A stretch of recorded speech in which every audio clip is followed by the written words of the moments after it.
আজ বৃহস্পতিবারের দিনে বাড়াতে আল্লাহর এই নামটি 7 বার পড়ুন। গায়েবী টাকা আসবে, ঋণ পরিশোধ হবে, দোয়া কবুল হবে, আশা আকাঙ্ক্ষা পূরণ হবে।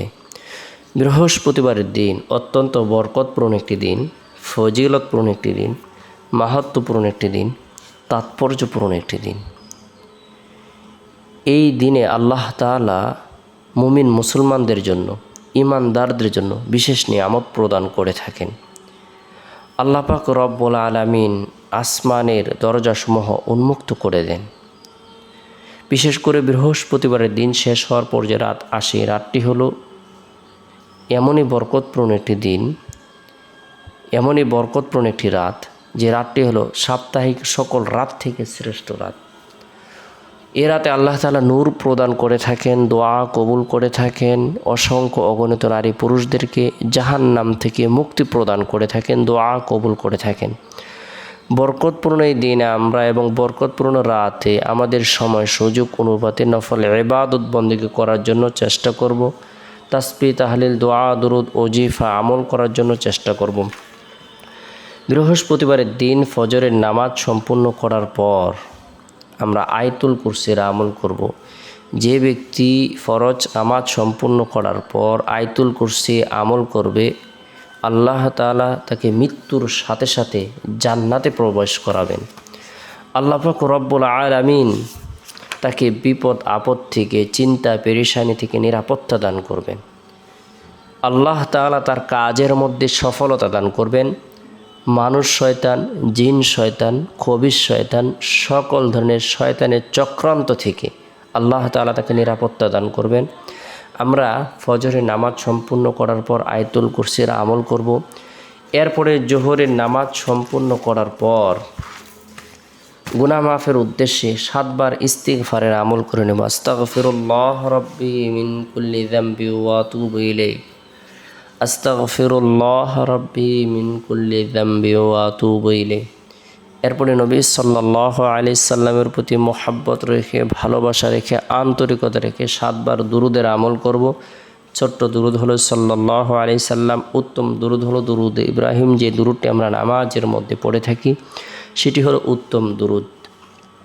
এরপরে আল্লাহর গুণবাচক বরকতপূর্ণ এই নামটি 7 বার আমল করব। আল ওয়াহ্হাব।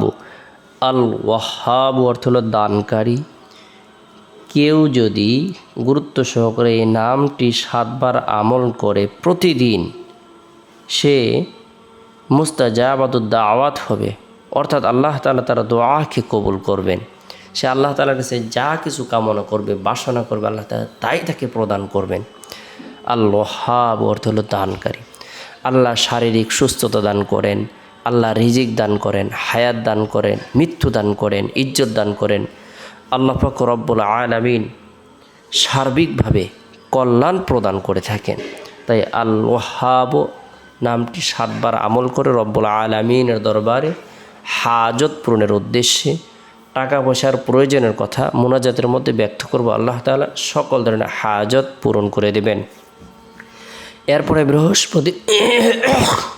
এরপরে বৃহস্পতিবারের দিন শেষ হওয়ার পর যে রাত আসে, রাতটি হলো ফজিলতপূর্ণ একটি রাত। এই রাতের মধ্যে বিশেষ করে এশারের নামাজ সম্পূর্ণ করার পর সূরাতুল মুলক তেলাওয়াত করব। তাবারাকাল্লাযী বিয়াদিহিল মুলক ওয়া হুয়া আলা কুল্লি শাইইন কাদির, আল্লাযী খালাকাল মাউতা ওয়াল হায়াতা লিয়াবলুয়াকুম আইয়ুকুম আহসানু আমালা।